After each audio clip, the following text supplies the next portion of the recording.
Finally, a film of truly graphic, pretentious, and amazing sensationalism that I can fully get behind it.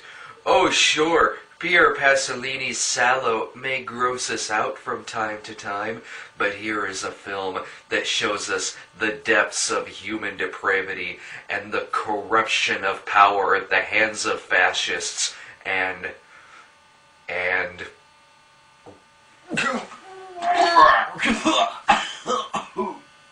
Salo is the anti-happiness, the anti-joy, a look at true sadism with lovely landscaping.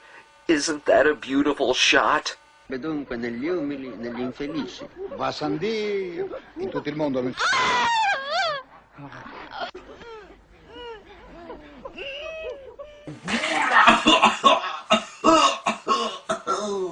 Salo takes place in 1944 during Nazi-occupied Italy.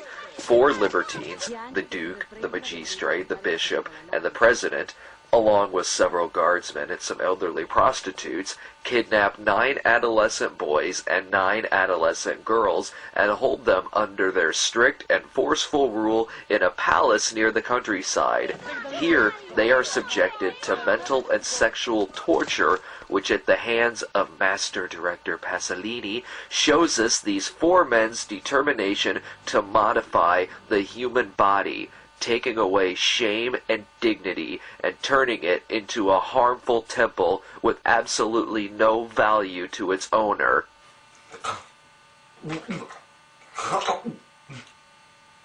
After this descent into the doorways of hell and the reading of the rules that shall govern these victims for the next 120 days, the film is divided into 3 portions.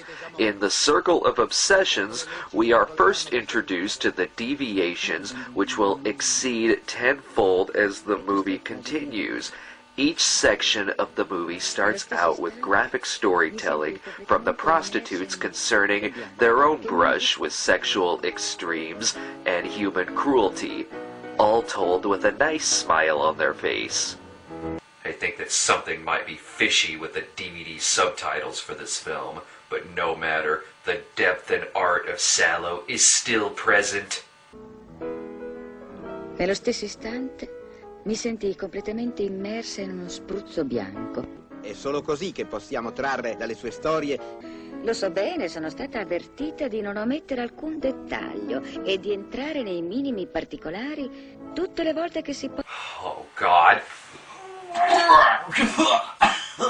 In the Circle of Shit, surely the most notorious segment of the movie, the libertines and their captives all dine on a hot, steaming feast of oh, shit. But what you people don't understand is that the shit is a metaphor. It isn't to be taken as literally. The shit represents our dependency and addiction to the eating and consuming of mass-produced foods, just as its indictment of the human body is a metaphor for the commercialization of sex. Eva, non posso. The shit in this scene goes to show that we are so dependent on factory foods that we might as well eat shit, because our body is also a factory. Vi renderete conto che non esiste cibo più inebriante. Oh God, not again!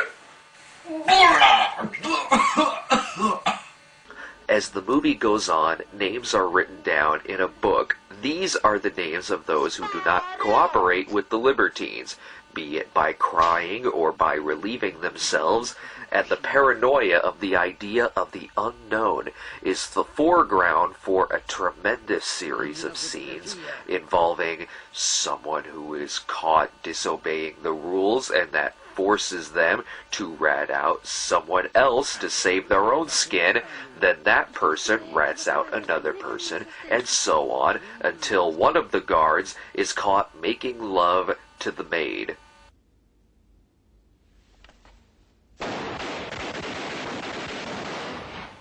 Harsh. When they are done in the palace and ready to move on with the adolescents, the result is what we see in the circle of blood.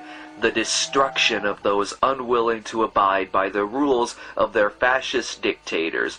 This is not a sequence simply showing murder. This is a sequence showing that in the eyes of the fascist dictators, when one cannot contribute to their new world and their new rule of law, they are useless and are less than human and must be destroyed. The libertines each take turns sitting in a window, and we see the tortures through the point of view of their binoculars.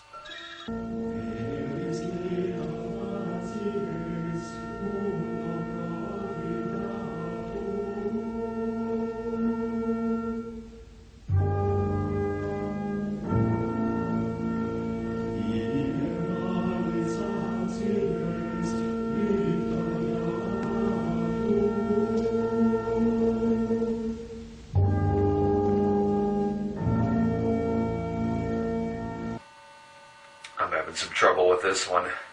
I'm going to need some help.